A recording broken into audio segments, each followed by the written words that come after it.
evening. My name is Ravine Jimenez, and as a member of the League of Women Voters of Benton and Franklin counties, we would like to welcome you to this virtual candidate forum. The League is a nonpartisan organization that neither supports nor opposes candidates.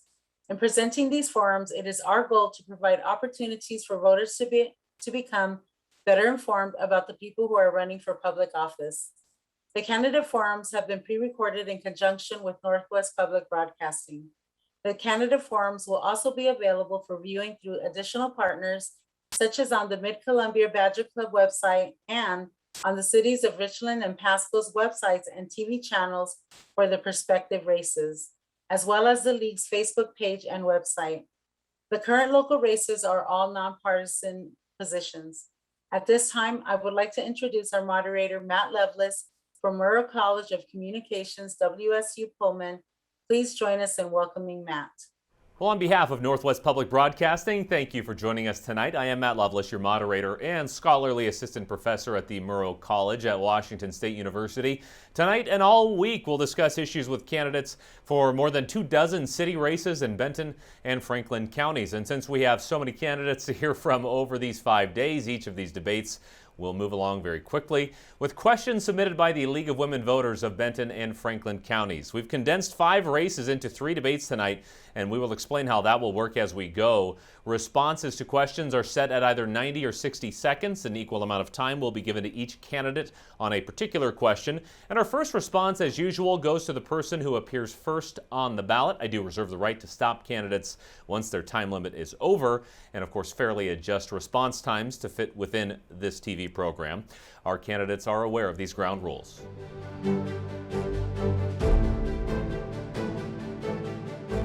Well, tonight's program begins in Richland and in the position 1 race on that city council, and a couple of primary challengers and local business owners unseating the sitting council member in position 1. Shawnee Fitzgerald and Joanna Jones are your candidates here, and both Miss Jones and Miss Fitzgerald are joining us for this virtual debate. And now the first question, it comes in from the Benton-Franklin League of Women Voters, as do all of our questions tonight. It's all about goals, and Miss Fitzgerald first.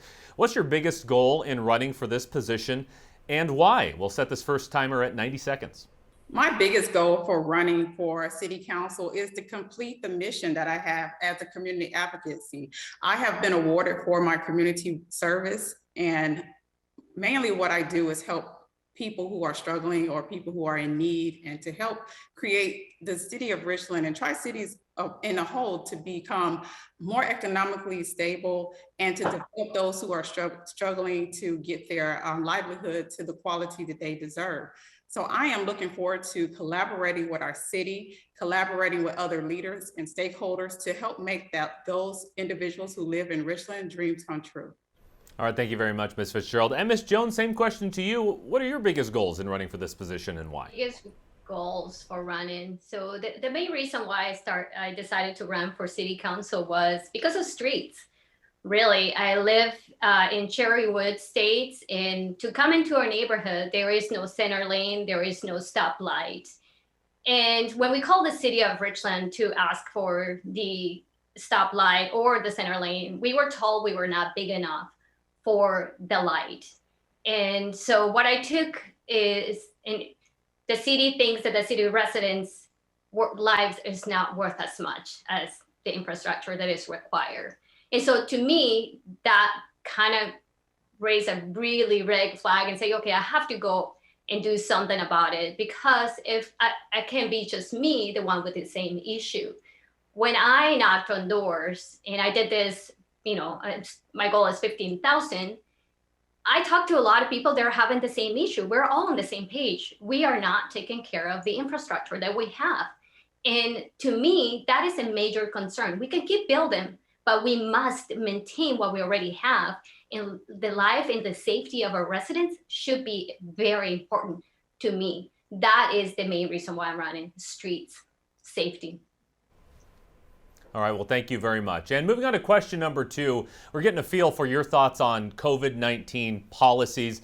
And more specifically with this question, what do you think the city's role should be in regards to federal and state COVID mandates? Ms. Jones, you're up here. What should the city's position be when it comes to those mandates sent down? Well, when it comes to mandates that comes from the state, businesses unfortunately don't have a way to say, no, we're not going to enforce them, right? Their license, whether it's a liquor license, business license, they all depend on whether that's the state allows them to do business or not. So from my perspective, we have our hands tied, right? We can't really demand that the state change the rules and that our business do what they please. So we have to abide by those rules. How we maybe work with the community to make them understand that is really outside our control of whether we can or cannot, allow them to do what they want within their business. It's education, telling them what we are able to do as a city council.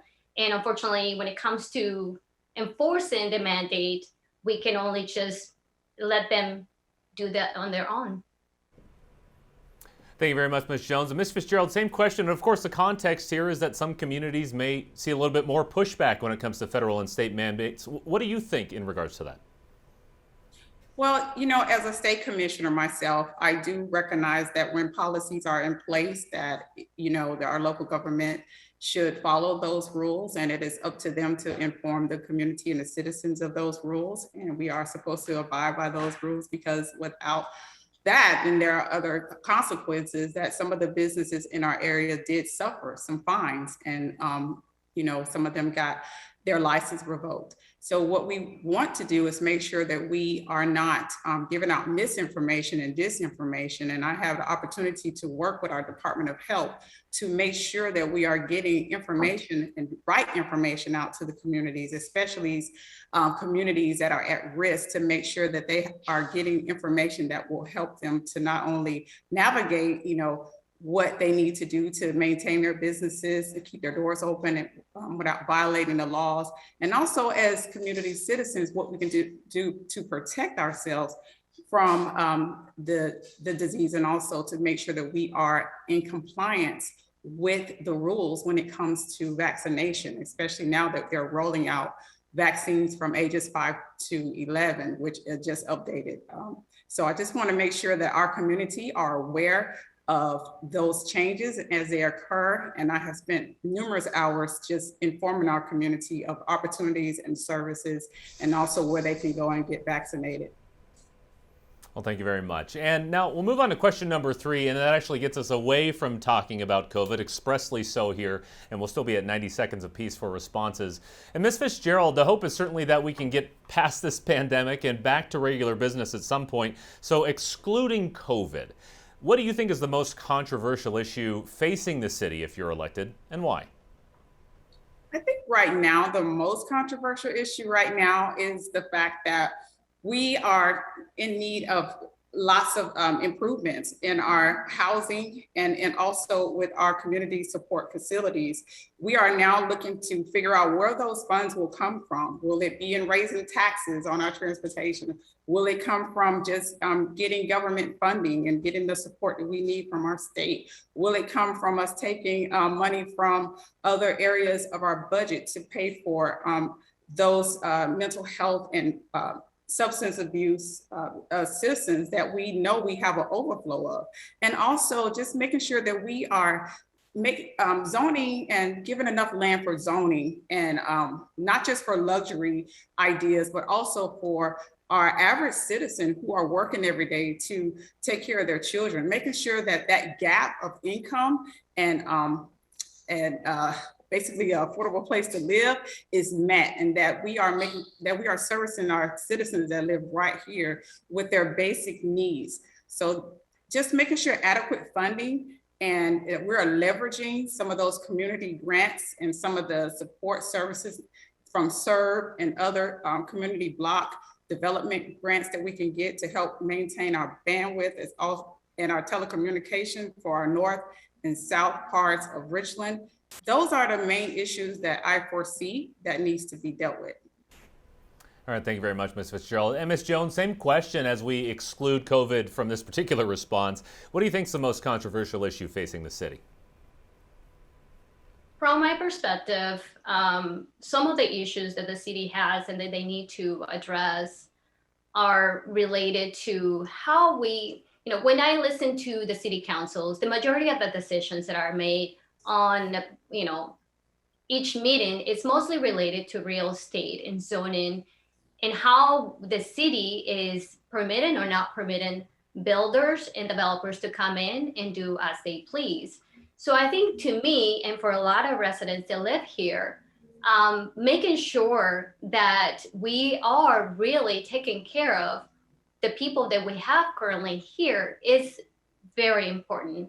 So let's say we have a few areas where new apartment buildings are scheduled to start, and the city has not done any impact studies. And those affect each and every single one of those individuals that live within those communities: safety, roads, schools, everything that goes with it. And if we do not address that issue first before we allow for anybody to come in and build, then everybody that lives in town is going to be very unhappy. So to me, making sure that the zoning and laws, of course, are, we're taking care of the people and we're taking care of the zoning that we have, and making sure that we're not just letting anybody build wherever, whenever they want. Instead, making sure that every single resident has an input into that new building. All right, thank you very much for those responses. And we do have one more. We don't have closing statements tonight, but one more question. And question 4 deals with some of the things you'll have to deal with on the job. And Ms. Jones, what city policies or procedures might you like to change if you get on the council, and why? Well, city council is made out of 7 individuals, right? So although I would love to make a lot of changes, it takes more than one person to agree to those changes. My first policy will be to actually make sure that we are all in the same page and that we understand what's at stake in here, and it's the safety and the livelihood of the city residents. So to me, the most important goal would be to get to know the city council members, develop those relationships, and develop a strategy that works for all of us. Unfortunately, we can't make changes on our own, right? So there's too many issues. We have law enforcement and the lack of the tools that they have or they don't, the homelessness and everything else that goes with it. But we can't do it alone. We have to have all the other members to be part of that consensus. So to me, will be start working with the city council members and develop that relationship first. All right, thank you very much, Ms. Jones. And Ms. Fitzgerald, same question to you. We also have a minute time limit. Any policies or procedures you might like to change on the council? Well, one thing we know is that policy basically deals with the problems and finding the problems in our community, and some of them are quite clear and we can see them face to face, and some of them are just hidden. Right now I'm on the outside, but once I get on the inside, I do plan to bring my ideas to help implement those changes and to make sure that, first of all, that we are including our first responders and making sure that public safety is our #1 priority. And currently we only have like 5 officers at any given moment who are on duty, and that's not enough for our population of Richland. And that, first of all, needs to change. We're in the midst of building 2 new fire stations, and that will be in need of new employees. So we want to make sure that we visit our policies and make sure that they're up to date, making sure that our comprehensive plan from 2017 is up to date, but also making sure that our local police and our firemen are funded adequately, in addition to making sure that we have enough funding to support our mental and communities. Well, to the two of you, thank you so much. I know this was a really quick debate, but a wonderful conversation, great answers there, and we really appreciate it. Thank you. And that is Shawnee Fitzgerald and Joanna Jones, candidates for Richland City Council. We appreciate you joining us. Thank you. Thank you. Bye-bye.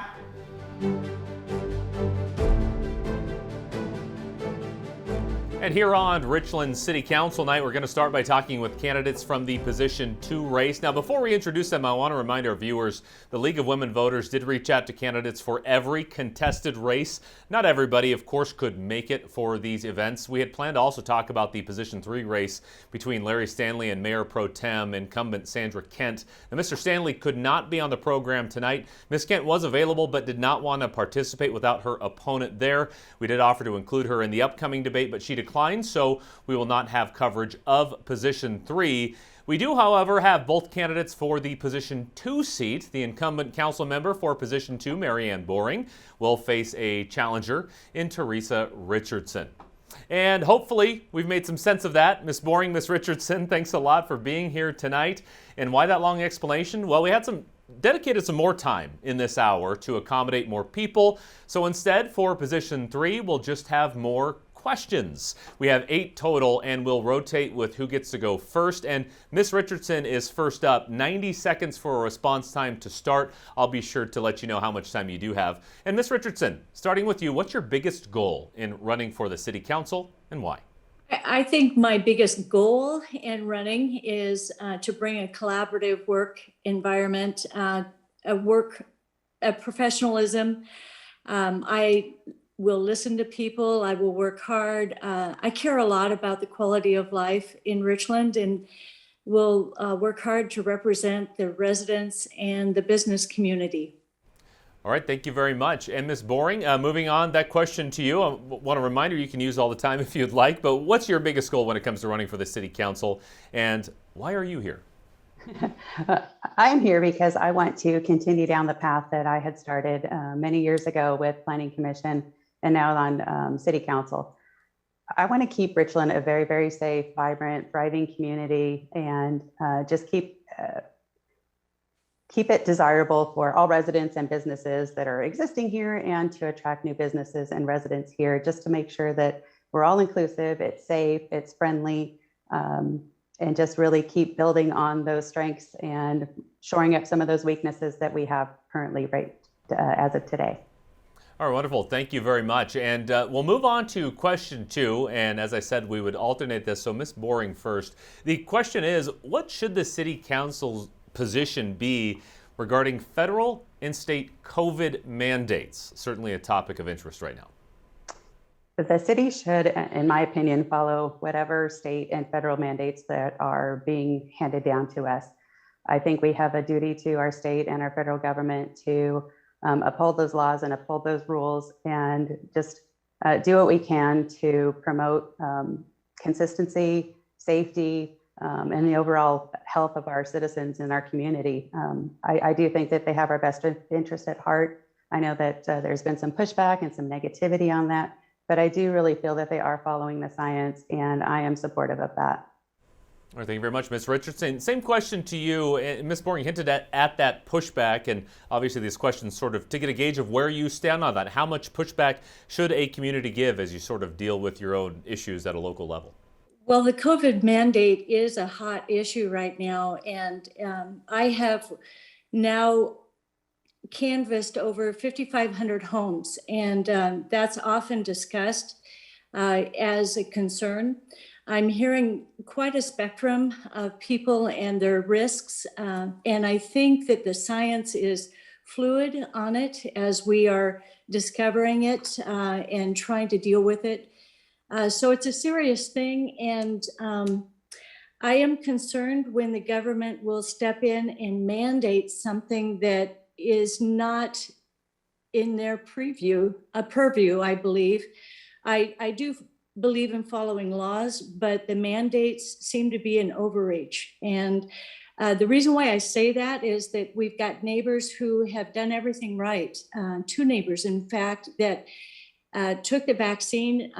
I've taken the vaccine, but they ended up sick with COVID in the hospital and dying. So there's a broad spectrum of risk, of belief, and it all needs to be respected. And it's a serious decision to make. And I don't believe that the city should have to mandate people getting vaccinated.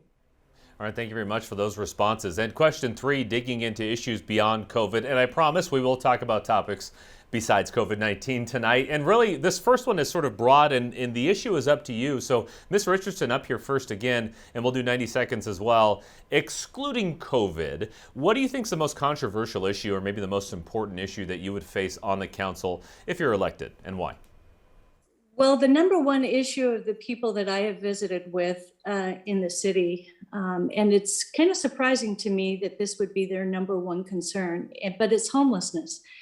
And then it's followed by the statement, don't let us become a Portland or Seattle. So it's clear that they want the city council members to do something about it. We do have a wonderful quality of life. It is seen as a safe community, but they don't want to see it run over by people that would not respect our public spaces. Our businesses would be challenged, our property values diminished. And so those are some concerns that people have. And so, and by far of the 5,500 homes that I went to, that was the number one concern. Very interesting. Thank you very much. And Ms. Boring, same question to you as we ask you to exclude COVID from this conversation. The most controversial issue you think you'll face if elected for this position, and why? Could be controversial issue, important issue. What would you like to tackle if elected? Well, I actually think there's two very controversial issues that are going on in our city right now. The first one is lack of affordable housing and lack of homes that are affordable for people to purchase, not just to rent and live in. But I will talk about the homeless issue too. And this is something I've thought a lot about. I firmly believe that we need to get to the root of the problem first to find out what's making these people homeless. I mean, if it's substance abuse or mental issues, then I think we need to do our best to try and find help for those types of things first before we tackle the homeless issue. Because I think if we take care of those things, I think we will see a decline in our homelessness. But I also am, I know the Richland can't do it on their own, the county can't do it on their own. So I am definitely supportive of a bi-county commission with seats at the table for every jurisdiction, cities, counties, and also boots on the ground folks that are actually working with the people right now. So they know really what's working and what's not working. So I think a multi-pronged approach would be our best opportunity in order to have some sort of success with homelessness. All right, thank you very much. And you know what? It's interesting you bring up both of those topics because we do, in our line of questioning from the League of Women Voters, we do want to address both growth in terms of housing, certainly, and homelessness as well. So we'll get an opportunity to elaborate a little more on that, especially with some context. So as we move on to question 4, we do bring Ms. Boring back to the top of the rotation here, and we address growth, or maybe better yet, the question is about balance. What strategies would you recommend in balancing economic growth with residential quality of life issues? Well, first and foremost, I have been touting the smart growth horn for a number of years now. And I think it's definitely something that we need to implement in the city, need to do more of it. And it's essentially smart growth, smart infrastructure. It is and creates economic vitality, economic diversity for all different types of it's essentially multi-use developments, so that we can have our homes next to where we live, where we work, we play, we eat, to make it a more walkable community, bikeable community, instead of continuing to build on their outskirts where you've got to get in your car if you want to go get ice cream or the grocery store. So I'm a big proponent of smart growth and smart infrastructure, as well as just really drilling down on our zoning code and finding those opportunities and making some changes in that so that we can develop and keep our economy and our housing and our businesses more affordable and thriving. All right, thank you very much. And I'll move that question along to Ms. Richardson as well. Any strategies you would recommend in balancing growth with quality of life, as growth is happening so quickly in the Tri-Cities? Mm-hmm.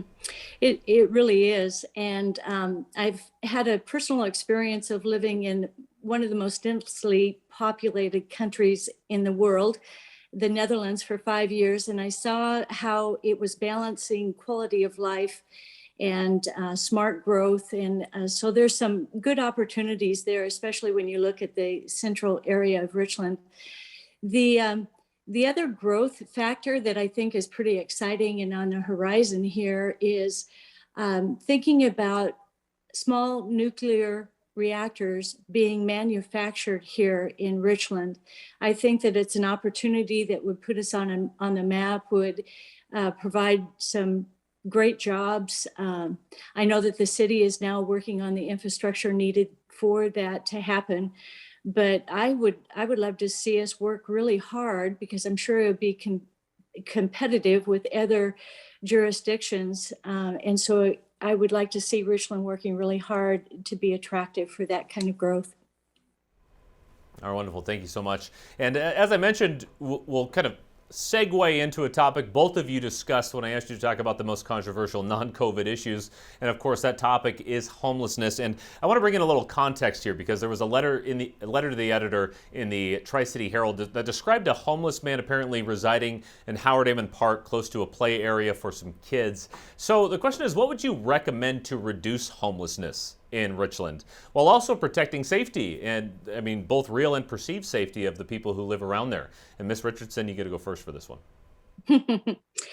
Well, it's a complex issue, and if it was an easy issue, it would have already been solved. But I've been thinking about this because I think we need to sit down collaboratively and talk to the people who are the experts in this area.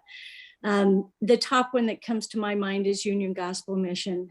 They really know how to welcome people in, give them some help, and then if they are willing to take that next step to lead them in that effort. There's people who want to get off of the drug situation that they're under or mental health issues, but then there's other people, and I've ran into families who are dealing with this firsthand, where they're raising their grandchildren because their own children prefer the lifestyle of the homeless living lifestyle. So I thought that was interesting. And I think that we need to have a discussion with all people who are involved with it, even a discussion with someone who came out of homelessness. What were the factors that helped him get out of homelessness? What was helpful? What was not helpful? I'd love to see some more discussion on this complex issue. I also have only 15 seconds left, but I have a huge mistake that I made in dealing with homelessness that I've learned a lot from, and I wish I could talk about it, but we've run out of time. Oh, thank you very much. Thank you for respecting the time commitments here on television. And I'll tell you what, if we could come up with a solution for the problem here on this program, I think a lot more people would be watching tonight. So we understand it is a very complex issue. So I'll turn that question now to Ms. Boring. What would you recommend, if elected, to help reduce homelessness in Richland? Well, I think I answered this question a little bit earlier, unfortunately. I really think that we need to get together with all of the stakeholders, the cities, the counties, and work together with a common purpose. I mean, obviously we want to solve this thing, but I think we also need to check in with other states and counties and jurisdictions and see what they're doing, see what's working for them and what's not working. And I think, just kind of getting all of the information, getting as much information as we can. But I really, truly believe the key to trying to figure out what the problem is or what's causing homelessness is to first talk to the people and really find out what is causing it. If it's alcohol abuse, or if it's drug abuse, if there's mental issues there, then I think we really need to muster up the resources to have treatment centers or counseling services for these types of people, just to get them better so that we will hopefully curb our homeless problem. Ms. Boring, thank you very much. Now, our sixth question is bringing us back to Ms. Boring to answer first here. And to the best of your knowledge, what does the city of Richland have in terms of an ethics policy? And do you think there should be discussions to implement one? The city, with their charter, does have an ethics committee or an ethics board. I believe it's made up of city council members. So there is something in the charter with that. There was an instance that came up late last year with some information with regard to somebody talking about maybe wanting to get the ethics committee together, but that unfortunately was never it never happened. So I haven't had really any involvement with the city this far with ethics violations or ethics committee, but I definitely believe it is a good thing to have. I think we need a balance and checks and balance system. And I think that would be, is definitely a good thing to have if it's needed, and implement it when it is needed. All right, thank you very much. And Ms. Richardson, I'll turn that question to you as well. What's your understanding of what Richland has in terms of an ethics policy? And do you think there should be discussions to implement one? Well, there is an ethics policy. I appreciate that leadership is held at a high standard. I respect that a lot and would strive to maintain that standard. I do not know of a specific example that would necessitate a committee getting together, but that's all I can offer at this point. All right, thank you very much. Moving on to question number 7. See, we're going quickly here. A relevant one as a decision-making body, of course, in Richland. What city policies or procedures might you like to change and why? Ms. Richardson, we'll bring you back for 90 seconds. Well, when I'm looking at the policies and procedures, all I can do right now is ask questions. Changes that are made on the city council take all 7 of us working collaboratively and building a consensus to address issues. But there's some questions that I have. Again, in listening to people that I've canvassed in this campaign, somehow Richland has the reputation of being the most difficult city to work with. And I'd like to know why that is. Is our processes slow? Is our attitude not what it should be to be attractive to development? I just have questions at this point. Certainly, thank you very much. And Ms. Boring, we'll move on to answering this question. And again, another one that's fairly broad. What city policies or procedures are you looking at as you run for this position? Which ones might you like to change and why? Okay, with regard to the charter, I would like to see districts actually being imposed in the city of Richland for voting districts. That's number 1. And then, well, not number 1, but actually with regard to the charter. And the other thing is the implementation of smart growth. I think we need to do a complete overhaul of our zoning map, our zoning code, implement smart growth. And I think we should also look at utilizing underutilized buildings or vacant buildings before we build something new. I think we need to work on our infrastructure and build on our local assets instead of continuing to build out. I think we need to build up. All right, wonderful. Thank you very much. And our 8th question here is bringing back to Ms. Boring to answer first. And on the topic of diversity and really more specifically city and leadership reflective of that, how do you plan to involve residents of diverse backgrounds in the decision-making process in Richland? Well, I truly believe everybody should be treated the exact same with respect and treatment, including our laws. With access to services, regardless of their color, religion, or economic level. And I believe the city needs to do a better job of actually reaching out to some of those areas to actually get information and speak to those folks. It's a little intimidating to come and speak in front of the city council, but I think the city should, the notion of doing some small neighborhood meetings or those types of things to actually get out there and solicit and make those citizens feel comfortable talking with you and finding out, what they like, what they don't like, what they'd like to see changes. But I think that's very important to actually get out and talk to the citizens and listen to them and not just, show up and have some coffee and tea, but actually listen to what they're saying. All right, thank you very much, Ms. Boring. Ms. Richardson, same question to you as we talk about a very diverse area there. How do you plan to involve residents of diverse backgrounds when it comes to decision making? I think it begins with yourself. And I really try to strive to treat everyone with kindness and respect. When I had the opportunity to live abroad in a different culture, there were some challenges, but I found that treating people with kindness and respect was that universal language. In walking door to door, I have now walked on every street in Richland. I would encourage city council members to get out there and walk in areas that you're not familiar with, because you have some interesting conversations. I saw everything from drug deals going down to a situation where there was human trafficking going on, where there was a dog being abused, and it wasn't a scary experience. I don't want to mislead you that way, but it was an eye-opening experience to get out there, work hard, and just go up to somebody's door, ring their doorbell, and ask them, what are you concerned about living here in Richland?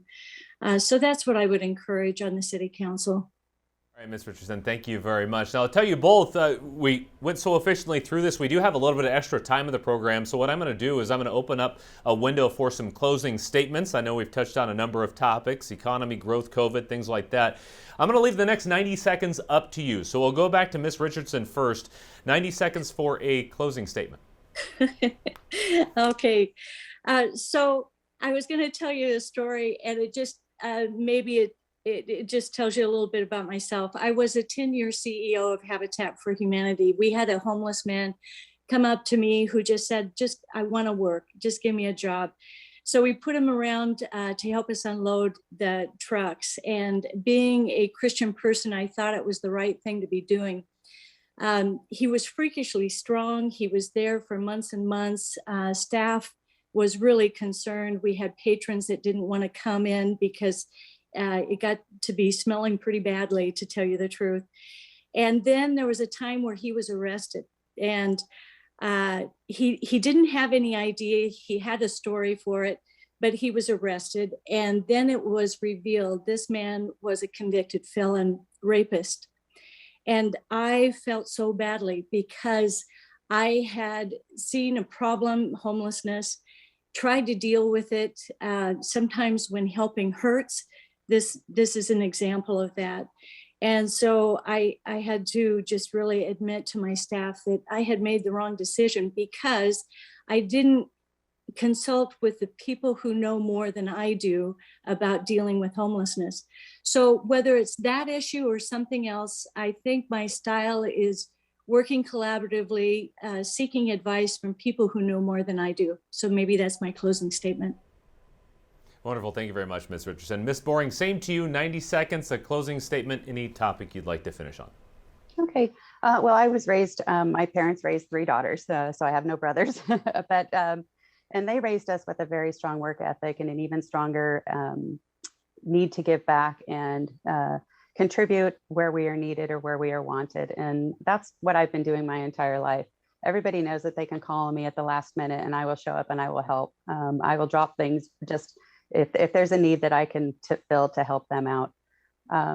I've also been told by my fellow council members, city staff, and even planning commission liaisons, city council liaisons, that I've always been the voice of reason. And that's kind of how I guided my entire life. I listen to everything, I listen to everybody, and I really make my decisions from the heart. But I also, there's definitely some research that goes into those, and some knowledge and professional background. And that's just what I continue to bring to the city council. Wonderful. Thank you very much. And thank you to your father, raising 3 girls there. It's 4 girls, you said. 3 sisters, is that right? 4. I have a daughter myself. Well, thank you very much to you both. Teresa Richardson, Marianne Boring, candidates for position 2 on the Richland City Council. We really appreciate your insight on a number of questions tonight. Thank you so much. Really appreciate the opportunity. Yeah, thank you. And your time. Thank you.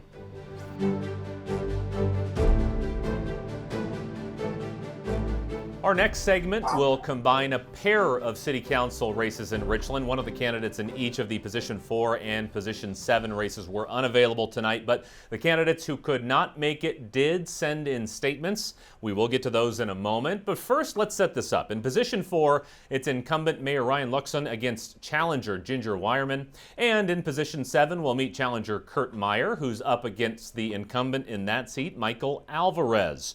Now, before we begin this one, we should note that the League of Women Voters of Benton-Franklin counties has worked very hard to connect with candidates in all 27 races that we do want to cover for these debates. Of course, not everybody was able to attend our virtual program. Some have submitted statements in lieu of their attendance. So here's how this debate will work. Ginger Wireman, Kurt Meyer are here. They are not running against each other, but they will answer the same line of questioning. So we'll air statements from those who submitted, but we cannot attend.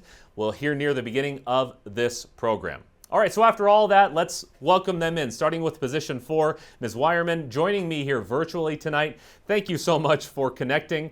Our first question does allow for a bit of goal setting. First of all, what's your biggest goal in running for this council seat and why?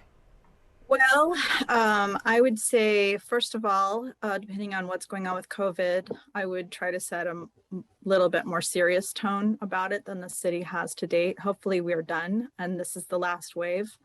But we haven't had very strong leadership regarding business behaviors, masking in public, et cetera. But the biggest community issue is there's two: affordable housing, finding ways to work on affordable housing. The current administration has not even applied for state housing development funds to work on that issue. And also inclusion, just simple things like in my name right now, I have my pronouns. Helping people feel seen and welcome and acknowledged, and just as important a part of the community as I feel, is really important to me. We have many people in our community from different cultural backgrounds, and they don't always feel welcome. And we need to address that as a community and work to strengthen our community ties and our understanding and friendships and relationships with everybody so that everybody feels safe and respected and welcome here. Ms. Weierman, thank you very much. Now, as we said, Ryan Luxon could not make it tonight, but he did send in a statement, which we'll show you now.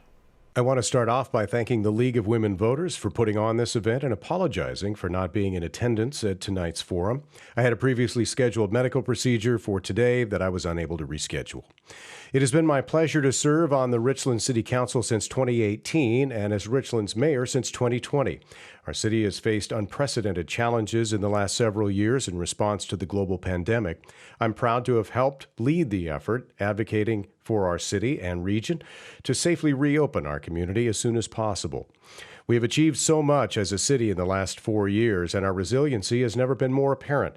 Richland is growing by leaps and bounds. As mayor, I have been committed to reinvesting in our parks, roads, and public infrastructure. During my tenure on council, we have completed construction of the Duport Tail Bridge, as well as a new city hall and fire stations.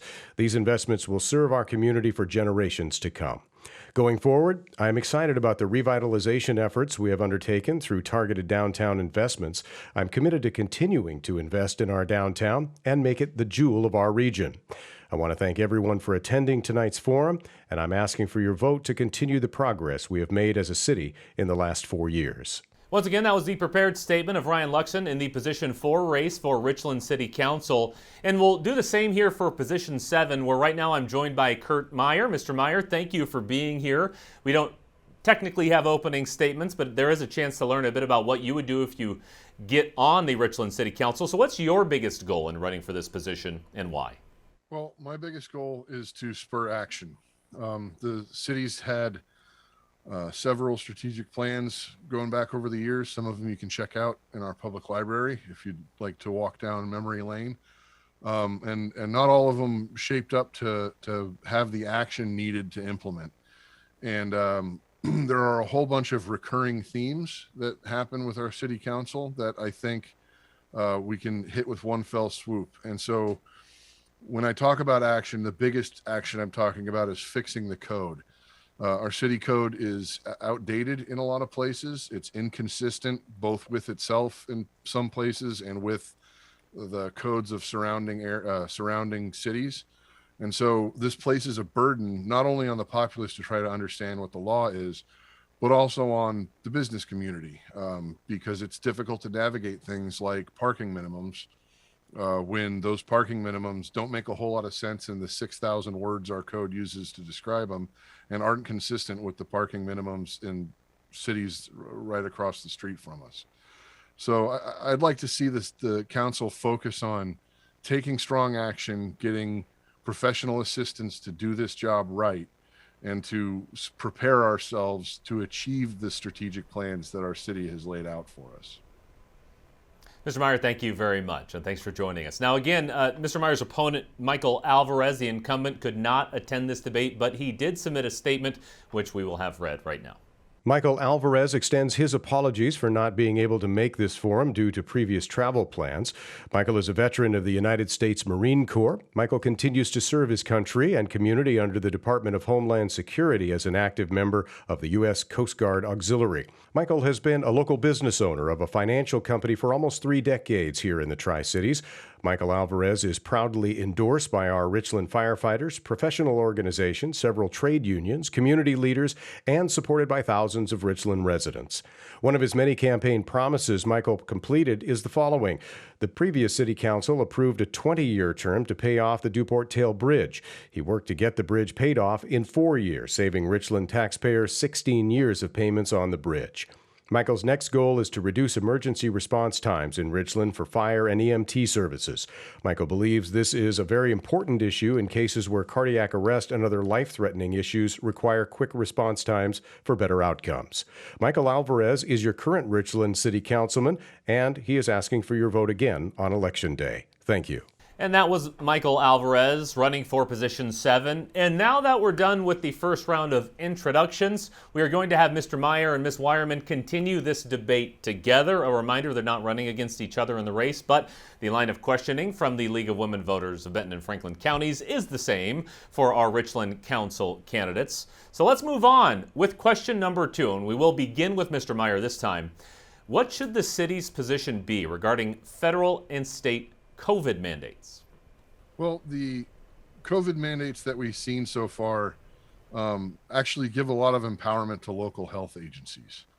And so there are, of course, executive decisions that are made at those levels, but they're not made in a vacuum, and they're made in a way where existing municipal avenues for communication are still open.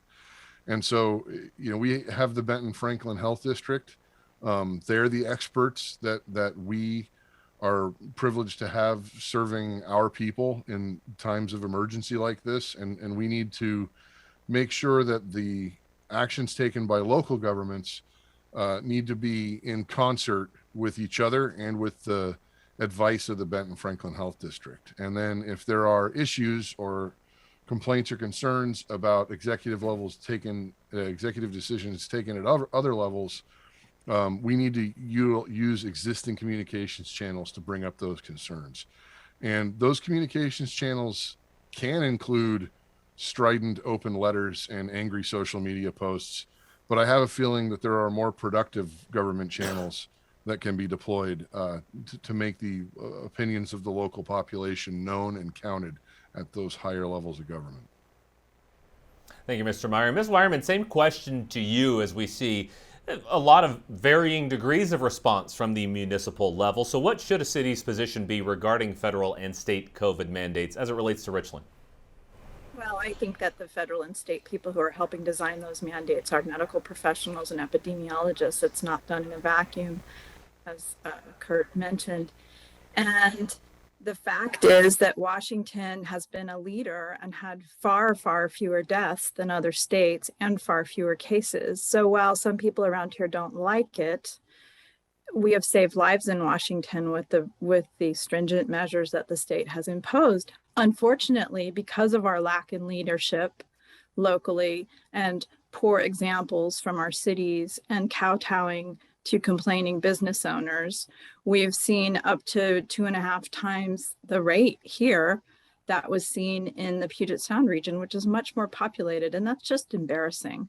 And frankly, I'm deeply concerned that moving forward as a scientific-based community, we will have a difficult time finding scientists and particularly medical professionals who want to work in this community when they look at our dismal COVID rates. Richland, last I asked the health department, had lost 44 Richland citizens. Just on Friday, 18 more people died at Cadillac Hospital. That's shameful and really inexcusable. And I think lack of leadership and too little too late has something to play in that. Thank you very much, Ms. Wireman. Now, question 3, we will leave the topic of COVID behind for just a moment. Aside from that, what do you think is the most controversial issue facing the Richland City Council and the city of Richland, and why?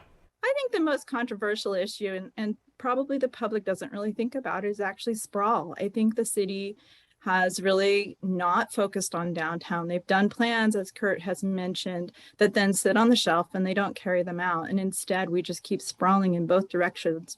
And this really stresses our existing resource base. Just the having to go plow the roads in Badger Mountain South means that those plows aren't available for Central Richland.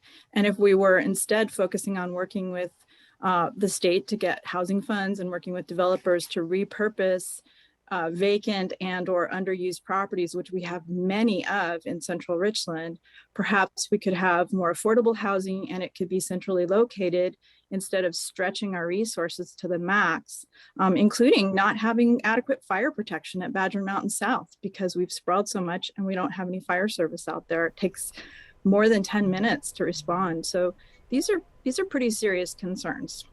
So, Mr. Meyer, that same question does go to you as we put aside COVID for a second. What do you think is the most controversial issue facing the council and the city of Richland? Well, setting aside COVID isn't going to help if you're looking for controversial. But what I will say is I do see a lot of debate about the issue surrounding homelessness rates in the region and unhoused people. And I think that they're directly related to some of the things that Ginger was talking about a second ago. The housing policy in the area is a bit of a mess. There is no affordable housing. More and more people are being forced into alternate living conditions like RVs or living out of their cars. And there are camps that see this as a matter of personal responsibility, and there are camps that see this as a matter of public policy. And like any other complicated issue, it doesn't do anybody any favors to us versus them, the thing. The point is, these people are here. They live in Richland. Some of them, many of them are citizens, and we owe it to our neighbors to figure out how to fix these policies so that everyone can live the life we want them to be able to. Mr. Meyer, thank you very much. And on to our fourth and final question, this one on the topic of diversity. How do you plan to involve residents of diverse backgrounds in the decision-making process, including some of the issues you talked about here in Richland? 1 minute for these responses. Obviously, I'd like to see everybody participate in the decision-making processes. The problem is that the communications methods that the city has available to it right now don't necessarily reach everybody in some of these underserved demographics. We can get notifications along with our utility bills. We can have a website, we can have a Facebook page, but each of those misses some set of the populace that doesn't have access to these methods of communication. And so this is something where we need to investigate new routes of reaching people who have traditionally been overlooked in city policy and engagement in the boards and commissions. And we need to encourage them both to reach out. We need to encourage the city to reach out to these people. And then we need to encourage people in the community to be ambassadors to these areas of the populace that the city isn't reaching effectively today. Mr. Meyer, thank you very much. And the last half of this question does go to Ms. Wireman. 1 minute for the response here. How would you plan to involve residents of diverse backgrounds when it comes to decision-making in Richland? Well, first making them feel welcome, as I mentioned in my opening statement, and just acknowledging that they're here. A very simple thing is to start having Spanish translations available for meetings. Our Spanish-speaking population is growing. And we also have a refugee resettlement community in North Richland, and going where they are, meeting them where they are, having pop-up booths at the Safeway or outside a restaurant or down at Howard Eamon Park on the weekend, and connecting to people and their families where they are at times that are convenient to them, because a lot of people may be working during a 7 o'clock meeting hour and can't come to a traditional public meeting. And also just an ambassador program. It's a great system. It's used commonly in other parts of the country and North America, where people are actually recruited to reach into those communities we want to engage and make them feel welcome and valued. All right, well, thank you to you both. I know this was a mixed debate here, but we did get some good insight on our candidates. Ginger Wireman here for position 4, running against Ryan Luxon, and Kurt Meyer from position 7, running against Michael Alvarez. Thank you both for joining us tonight. Thanks very much. And thank you to all of our candidates tonight. We managed to at least touch on 5 different races for the Richland City Council. We hope we were able to facilitate a little insight for our voters. And speaking of you voters, you get a chance to make your voices heard on November 2nd. That's Election Day, also the deadline for in-person registration. Meantime, mailed ballots are being sent out from both Benton and Franklin counties this week. Our next in our series covering city races in and around the Tri-Cities will focus on 3 races on the Richland School Board and a pair of contested seats on the West Richland City Council. Now, if you've missed any of our debates, be sure to find them at the Northwest Public Broadcasting YouTube channel. For everybody here at NWPB, thank you for joining us to learn a little bit more about your candidates, and have a great night.